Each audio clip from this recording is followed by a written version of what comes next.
Welcome to the toughquestionsforgod.org, to our Christmas Eve broadcast. I want to thank you for joining me today, and I just want to wish you and your family and all of your loved ones, wherever you are in the world, the best that God has to offer. And I just pray that this coming year would be a year when you would continue to grow in your love, in your faith, and your fellowship with each other and with Christ. And that's our hope and prayer here at Tough Questions for God.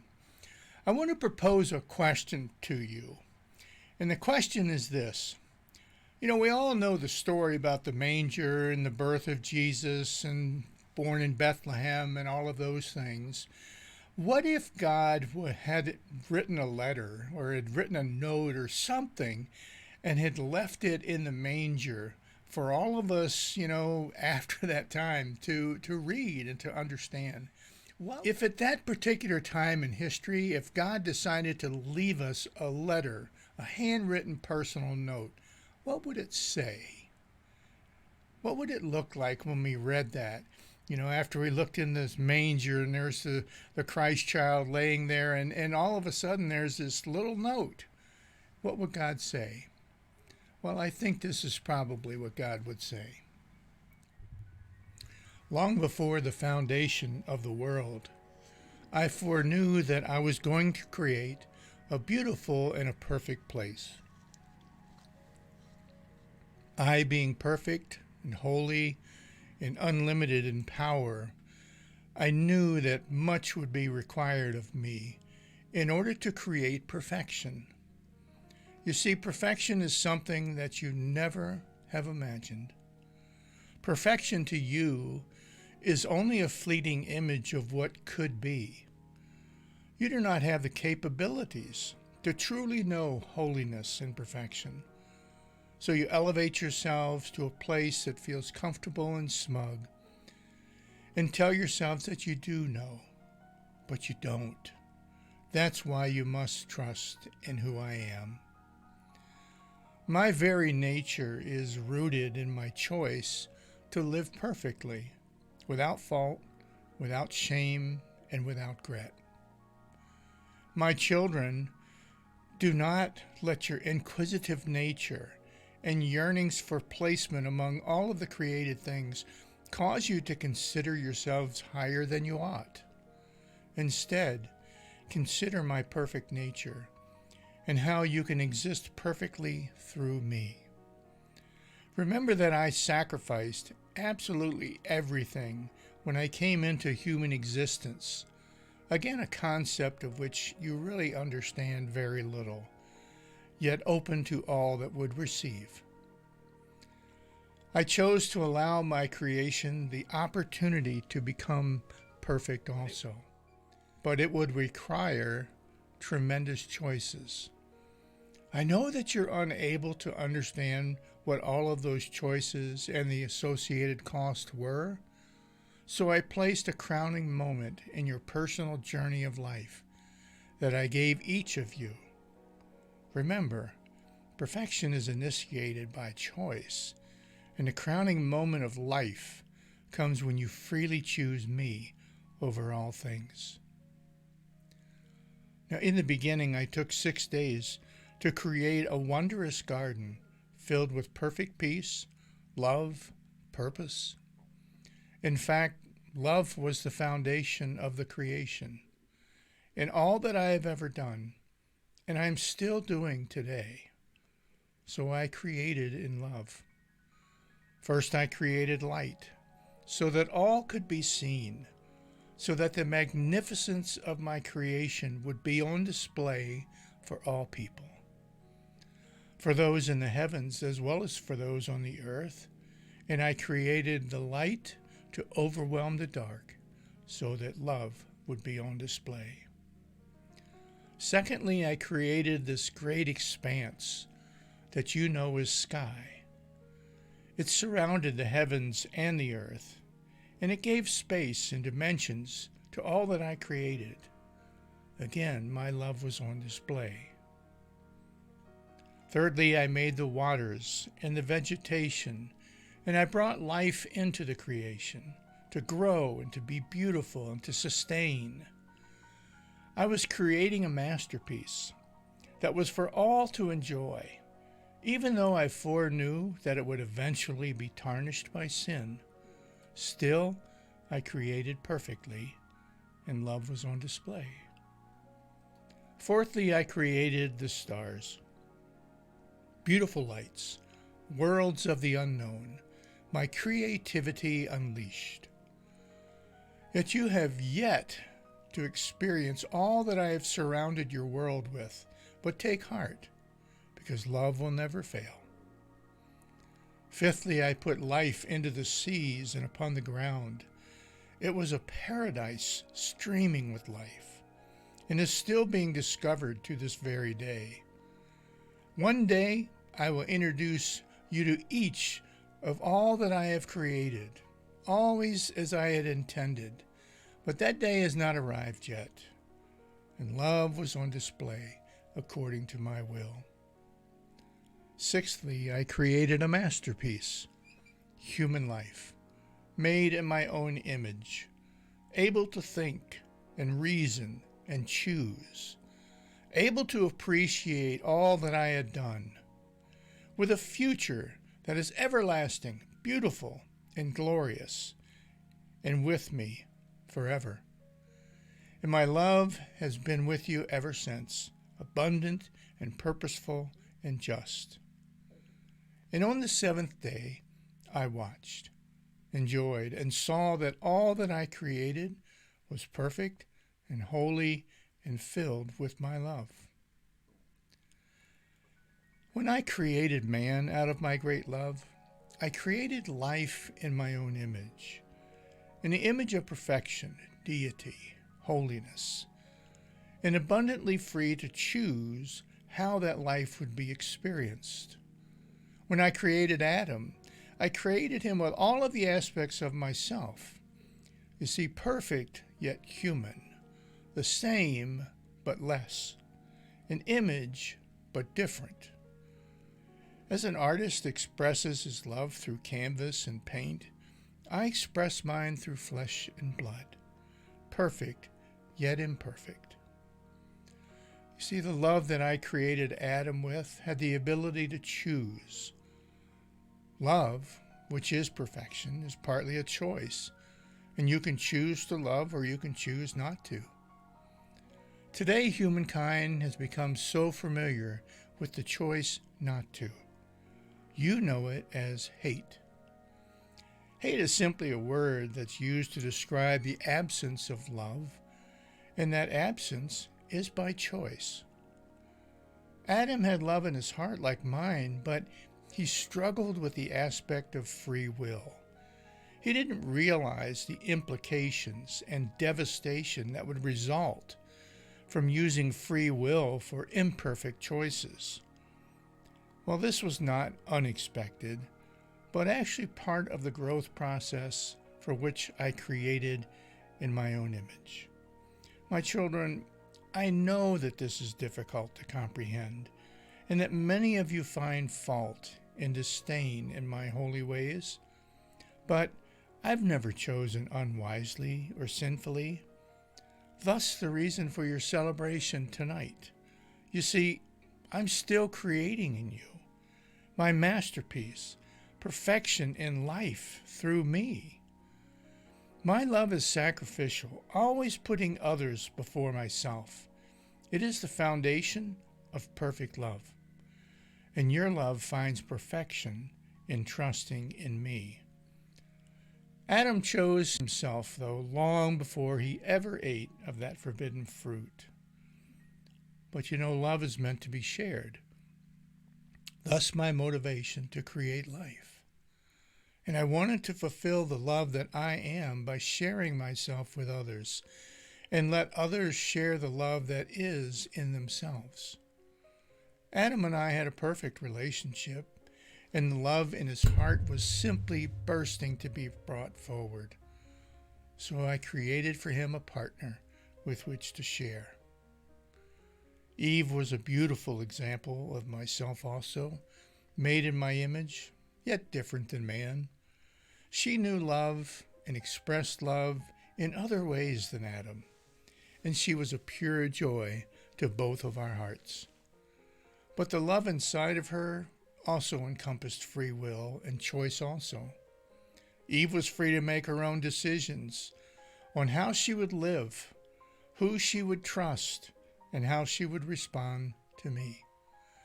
See, she, like Adam, was completely free to choose. All of my creation was beautiful and perfect. The heavens and the earth, the living creatures, the angelic realm, humankind. You know, for my children, for love to be perfect, it has to be free. Love has to have the opportunity to express itself in many ways. It has to have the opportunity to fulfill itself. It has to be able to fill others as it empties itself. Love has to cherish holiness and righteousness, as well as humility and self-sacrifices in the giving of itself. But where free will exists, the opportunity for corruption exists also. Where free will and love intersect, choices can collide with godly love and self-love. It is the choice that love, by very nature, must make. So because of free will, the creation started to fall. Again, this was not unexpected, but expected. But it was tempered by my unfailing love and presence with you. The heavenly realm saw corruption too, the corruption of many of my angelic members of my family, and the corruption of humankind was ignited by one that I so dearly love, and his name is Lucifer. He was perfect in all of his ways, perfect in knowledge and wisdom, yet selfish. Unfortunately, vanity, arrogance, and so on influenced him to rebel, and that rebellion led Lucifer to influence so many of my angelic, lovely family to rebel also. It was heartbreaking, and it has been to this very moment.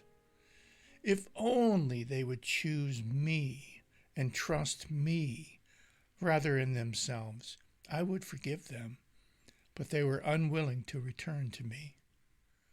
In my unfailing love, I've been walking with humankind on a journey of suffering. Suffering in ways that you have never considered or even dreamt of. Many believe that I've been indifferent to the plight of pain that humankind is enduring, but nothing could be further from the truth. You see, I've felt every single illness. I've suffered through every single loss.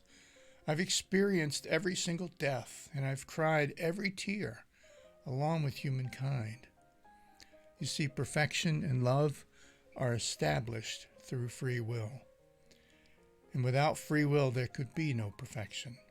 And without choosing me and forsaking all others, a perfect, loving relationship with me is impossible. I am a loving God and cannot leave or abandon my family in any way. I love them, especially you that are here today. So before time began, I established a pact within myself. I would offer myself for the redemption of my creation, humankind, my so dearly loved family. And when the time was right, when enough history had been accomplished, when my people were broken enough to look beyond themselves, I came into the world to die, to pay the price for the choices of rebellion against me. But I was never focused on the death of myself through my Son. I've always been focused on the life filled with love that was intended from the beginning. But just like yeast causes bread to rise, love must overcome the ability to choose anything other than me. My children, you were created to be in a perfect, loving relationship with me. And in that relationship, perfection is found. Perfect peace, love, contentment, purpose, enjoyment, and existence. but you have to learn to love enough to trust, and trust enough to return your free will to me because of that love. You see, in my perfect love, I chose to enter the world in the lowest way possible. Not to claim your love, but simply to offer mine. I came as a helpless infant of an unwed mother, helpless, human, yet in love with you. Willing in my perfect love to sacrifice myself and to lead you amidst your rebellion back to me. And then there were those two that I brought together for this purpose, Mary and Joseph. Mary was so young and Joseph so caring. I knew that it would have not made sense to them to tell them any more than I did. So I kept them in the dark most of the time, not wanting to create in them a heart of anything less than total devotion to me out of their love. Mary and Joseph, they did accept the lot for their lives, as I knew that they would. And they learned more and more in every step on how to trust in me deeper and deeper. But this lesson of trust, it was not without immense difficult pain, a pain that I experienced with them. You see, I never leave my children, never. And finally the day arrived for my entrance, and the angels were stunned when they learned that there would be no fanfare. No news coverage, no royalty, just animals, damp air, and a feeding trough. This was a time of both great excitement in heaven and on the earth. And one of my beautiful creations, by the name of Gabriel, was simply beside himself. And he just couldn't stand by without telling someone.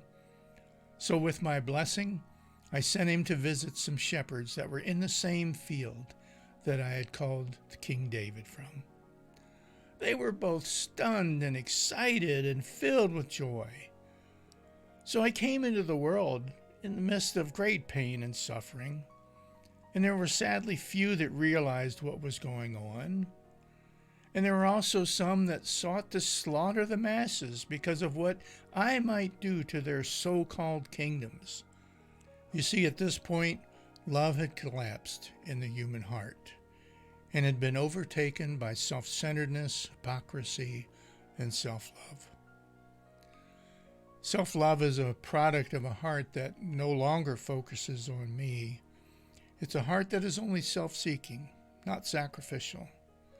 It's a heart that no longer sees my holiness. In the self-seeking heart, true contentment will never be found, for it does not exist outside of a loving relationship with me, which requires self-sacrifice, freely chosen.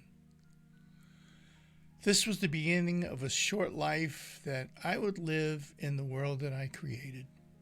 It was a life spent in total anticipation of your acceptance of the love that I brought to the earth, a godly love, a love to renew your heart. This love was not without the highest of cost. It would cost me my very life. It would cost me the life of my treasured son. It would cost me absolutely everything. I don't expect you to understand what this cost really was, but just understand that I held back nothing and gave up everything for you.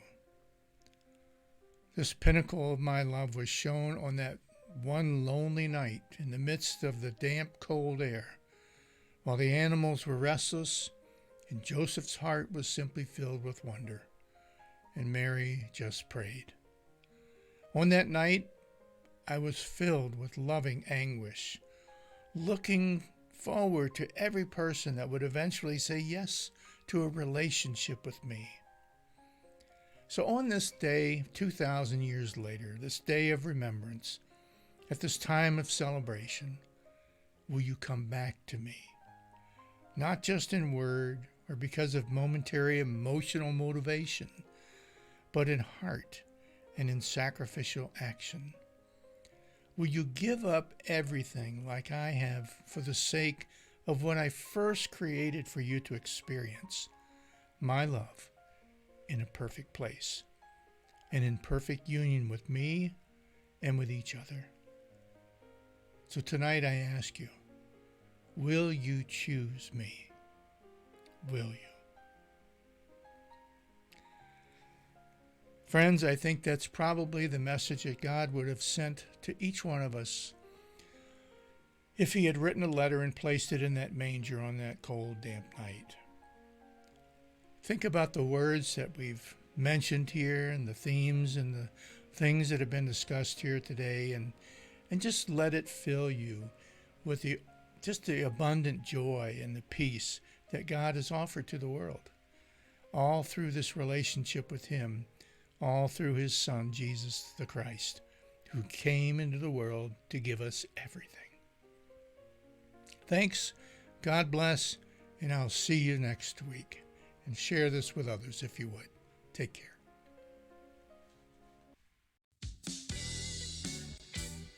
Tough Questions for God is a teaching ministry of the Rosebush United Methodist Church, where we challenge our faith with some of the most difficult issues. Tough Questions for God is available on Facebook Live, Sundays at 11:30 a.m., or go on our website at toughquestionsforgod.org and just follow the links on the homepage for YouTube or via podcast. Thanks for joining, and don't forget to like and share. God bless.